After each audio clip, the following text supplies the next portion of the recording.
So finally दोस्तों आप लोग देखोगे बर्जर पेंट ने अपने क्वार्टर टू के नंबर डिस्क्लोज किए हैं भाई। तो कैसे रहे हैं क्वार्टर टू के नंबर और इसका जो इम्पैक्ट है वो हमें स्टॉक के ऊपर कैसा देखने को मिलने वाला है कल के दिन। तो चलिए देखते हैं डिटेल में। तो यहाँ पर आप लोग देखोगे भी हम डिस्कस करने वाले इसके जो कंसोलिडेटेड स्टेटमेंट्स है इसको लेकर all figure in rupees crore में दिया गया भी। यहाँ पर आपको क्वार्टर एंडेड और आपको 6 मंथ एंडेड रिजल्ट्स देखने को मिलेंगे। अगर बात की जाए टोटल इनकम की तो करंट क्वार्टर में जो टोटल इनकम रही है वो 2,795 करोड़ की, जो प्रीवियस में 3,127 करोड़ की थी और वहीं प्रीवियस ईयर के सेम क्वार्टर में 2,782 करोड़ की, यानी कि ईयर टू ईयर आप लोग कंपेयर करो तो इनकम में जंप आया है। बट क्यों ऑन क्यू बेसिस पर जो इसकी इनकम है वो टूटी है एंड हाफ ईयर में आप लोग देखोगे इनकम में जंप आया है।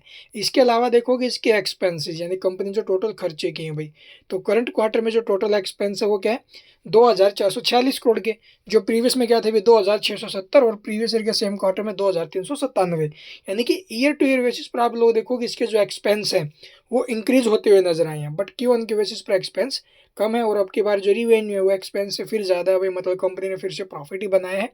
बट प्रॉफिट कितना, तो यहाँ पर देखोगे net profit for the period 269 crore का प्रॉफिट रहा है, जो प्रीवियस में आपको करीब 354 करोड़ का देखने को मिला था और प्रीवियस ईयर के सेम क्वार्टर में 292 करोड़ का है। Year to year and quarter to quarter आप लोग कंपेयर करोगे तो इसका प्रॉफिट टूटा है।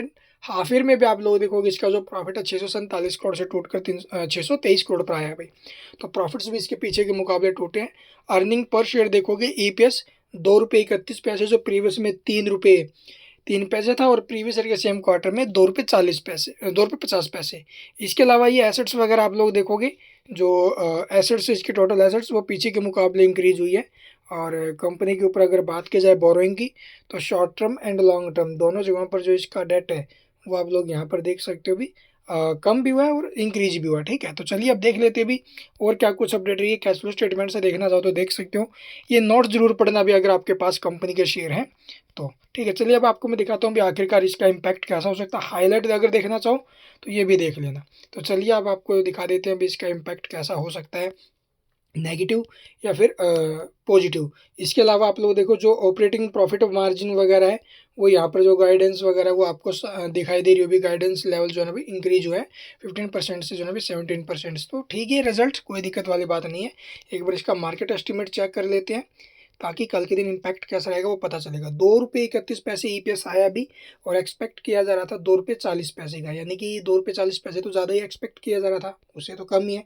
और रिवेन्यू फ्रॉम ऑपरेशंस क्या अभी 2,774 करोड़ का और एक्सपेक्ट किया जा रहा था इसे 2,840 करोड़ का, यानी कि एक्सपेक्टेड ईपीएस और जो रिवेन्यू दोनों से ये मिस हुआ है। तो भाई यहाँ से नेगेटिव संकेत है और बाकी देखेंगे भाई कल के दिन किस प्रकार से मार्केट इसको लेता है। Thank you for watching the video.